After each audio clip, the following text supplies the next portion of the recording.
When I was around 12, I watched 50 Cent go from a hood legend to the biggest rapper in the world. And I'm about to tell you exactly what that looked like from my block.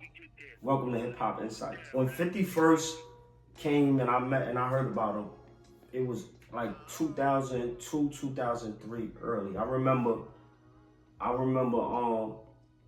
first seeing the G units, like people wearing G unit hats, G unit clothes, people first coming out, uh, playing the song everywhere. The first song that I heard was Wankster.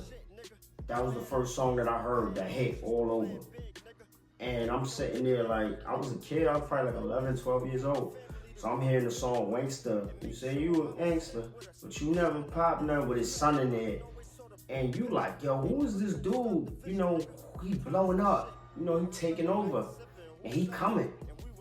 And you see, you wanted to learn more. I wanted to know more about 50 when it first happened. I was just like so anxious. I started, buying the G-Unit hats and wearing the headbands and the sweater hoods. And I just wanted to be G-Unit. I was a kid, man. It was excited to describe 50's. If I had to describe 50's rise from my block in one sentence, I would just say, marketing genius. Marketing genius. Because everything that he talked about that time was like he got shot 9 times, how he came out. He was like basically his story, and he wasn't holding back. It was like the gangster image, the jail gangster came home. It was like everybody wanted that at that time. 50 50 shit was like different. You know what I'm saying? If you knew, you knew. Like if you didn't know, he was coming. I remember a story with Jay-Z that said something about 50. He went on stage and said, I'm about $1. What the fuck is 50 Cent? And when he did that, he went backstage, hollered at Beans and all of them and was like, yo, he's coming. So y'all get ready because this dude 50 Cent is coming. And I don't think nobody believed him. I don't think people believed him. And as soon as In the Club hit, everybody had to calm down. He told everybody to take a seat. You know what I'm saying? I'm not sure if In the Club was first or Wankster. But I think Wankster and then In the Club hit and went crazy. So my block was like, it was crowded, young party block. It had a football field. I lived on like Beck Street, you know what I'm saying, by Longwood. But it was a party block. Everybody was out there, and I'm gonna paint the picture for y'all. You had the corner store, like around the corner. You had the store. You had the baseball field right there, and then you had a long block. And each building of my block had different people on it outside hanging out. And you had different cars lined up, double parked cars, and 50 music was just all over the place. Everybody playing Get Rich or Die Trying, the album. Everybody playing them. And you had to respect this dude because when you saw it in him, his life wasn't fabricated. His life was true. It was what he was and what he was living at the time. Everybody had on bulletproof vests. Everybody had on G-Unit, bulletproof vests. Cars is bulletproof, tinted. You know this dude was serious about whatever life that he was going through, whatever life he was living. You know he was serious about it. And you know it wasn't no games or no stopping this lifestyle. So it was deep back then. It was rare. Hearing 50 Cent voice for the first time. I remember hearing 50 Cent voice. I was playing outside, and I think we was playing baseball. And I remember somebody coming past, blasting the G Unit, blasting the In the Club. Dum dum dum dum dum dum. Somebody blasting the G Unit joint. And you can find me in the club, bottle full of bud, So I'm a kid, you know what I'm saying? I'm really like, yo, who is that? And I really wasn't thinking that, but I like the music. So then 50 Cent hit like a wave, you know, all his outfits and everything, his clothes that he was wearing. He just hit like a wave, and he kind of took over like really fast and really hard. Pause. Nobody put me on a 50. You know, the world introduced 50. Like it was just, he was all over. Everybody was playing him at one point. Everybody had on the G Unit shirts. Everybody had on the tank tops, the sneakers, the hats. It was like, it wasn't even no certain specific person. His flyers was up. His marketing was just like enormous and crazy. He had the whole city, man. And he had his run from like '02, early '02 to like '08. '07, '08. He had a run that was like real long, and it was just him. Just dropping. He had a mixtape run. I'm gonna get more. The first 50 Cent song with freestyle that stuck in my head was Wanksta. The first record that was like going crazy for me, that was like, that kind of blew up too, was In the Club. You know what I'm saying? Like again, I don't know which one of them came first, but those were the first two big records that was stuck. And then everything else was his mixtapes.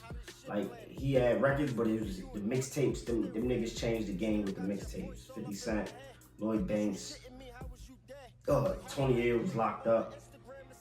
They changed the game with the mixtapes. I watched how people react around me when they heard them. They were going crazy. 50 Cent was an influence. He had the streets, he had the kids, the school. Everybody, you know, everybody was wearing G Unit. I would hear older dudes talk about him in the barbershops when I go get haircuts. He was everywhere. 50 was not stopping. His posters was up. And what made me say this dude is different, his hooks. He would take every hook that somebody did and he would flip it. I forgot the song, but he changed it. When you smile this way, today. The LL Cool J, I'm gonna make you feel better. He changed it to The Girl After My Cheddar. That right there, that was the first song that made me like, yo, this dude is different. You know what I'm saying? Like his hooks, he had hooks. 50 is a great songwriter and could write like tremendous hooks, and his hooks could take off. You know what I'm saying? Like his songs was perfect, the raps was good, but his hooks was that money. And that was the first time I was like to myself, yo, this dude is like different. And I'm young, and it's inspiring me because I want to write, and I'm writing and stuff and making music. And 50 Cent had a great, tremendous run, man. I first realized he was gonna take over when the G Unit hit, and In the Club was just spinning, and people couldn't get rid of it. I just knew that this was a different level of success that he was reaching. And he was like, yo, I got a nail off the deal and I'm still on the grind. When it's like Eminem and Dr. Dre, they like revived him. And then he's running on the treadmill, and then his life came back. And all of a sudden, he's like killing it. I knew like, nah, he's taking off. And again, like that song was so enormous at the time. He was, you know, for a young dude, I'm young. That song took off. That song blew up.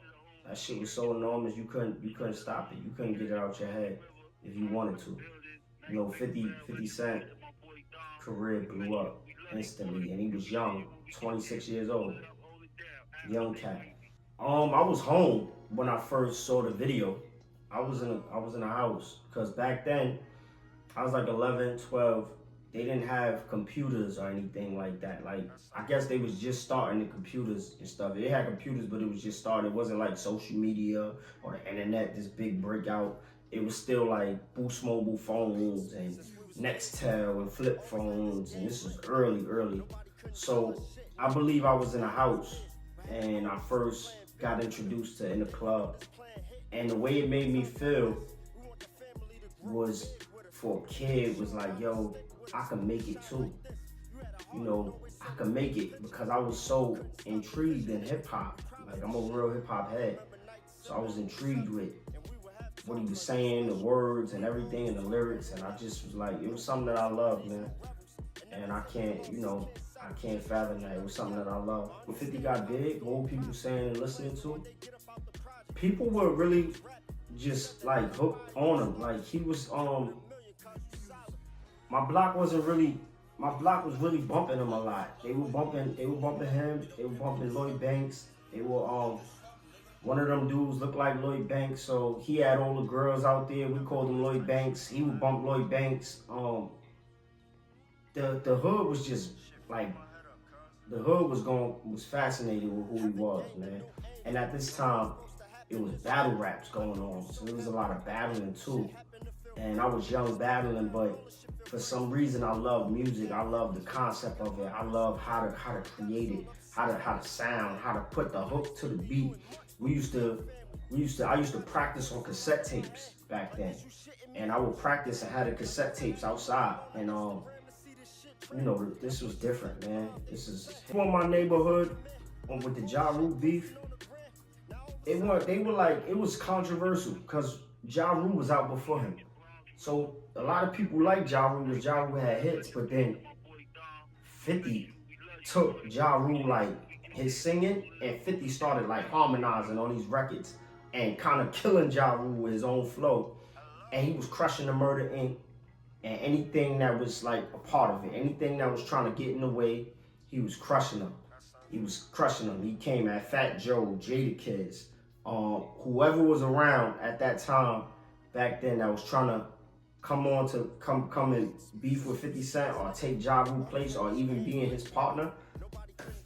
50 was getting rid of them, straight up. Put in school about 50 Cent, when he was coming up, was like, yo, he's the hottest. He's the best. There's nobody like that. And nobody came in the game and took over like that fast, that strong, and at that peak of his career just swapped over everything in the game. It was crazy. People in school was on it. Like I said earlier, people used to wear the G-Unit hats, the G-Unit shirts, the tank tops. So you knew 50 was winning, and kind of Ja Rule just kind of got wiped away and watered down. And they got crushed, and then they got blackballed. And it was like nobody would listen to them. 50 Cent just deaded the whole Murder Inc. I just felt like his come up was success. I felt like that meant the world. That was like over the mountain. He took over. I felt like, his success, that guy is successful. I want to be like that. I want to blow up like that. I want to get in the game like that. I want to become big like that. I want to become rich. I didn't understand it as I got older. I started to tap into him more, but I would watch his documentaries, videos, cameramans, camera crew, his grandfather, his grandmother, how they perform in the backyards, all they freestyles. Like I was so fascinated with him, and I would just watch everything that he did. Man, 50 took over. 50 wasn't no grown man. What hits me the hardest is his consistency, his determination, never giving up, the willingness to win, the power to keep going. That's what hit me hard. That's what kept me like intrigued with him. His ambition, relentless. He don't stop. He don't give up. And I wanted that. That's something that I always wanted. I think his story taught kids from my block to never give up, to keep going, that anything's possible, that it don't stop here. If it ain't broke, don't fix it, but it don't stop. You could keep striving for more, keep going. That's what it taught me. I really think that his come up, because nobody came in the game that strong and that fast after 50 except for A Boogie. Like A Boogie back in 2000. So from 50 came out in 02, 03, strong like that. Nobody came out like that except for A Boogie, Don Q and them, 2016. So roughly about 14 years later, 15 years later. So I think his impact just showed like how bad do you want it? You know, it showed that to the culture, to newer artists or artists that were trying to come up back then, you know. It showed that. How bad do you want it? And I think that meant a lot. You know what I mean? Even to a person like myself, such as myself, how bad do I want it? Like it's real deep, man. Relentless ambition. And if I could talk to my younger self and tell him about what 50 represented, I would say hunger, consistency. I would tell my younger self like not to give up. You know, don't ever give up. Keep going. It's gonna get better. It's gonna get better. Even tell myself now, as grown, I'm telling myself to keep going, never give up. You know, stay humble, stay consistent, stay down until you come up, because it's gonna happen. It's only a matter of time. 50's come ups. What would I explain to him or how I felt like? I would tell him like it was like a swarm. Like, you know, 50 took over.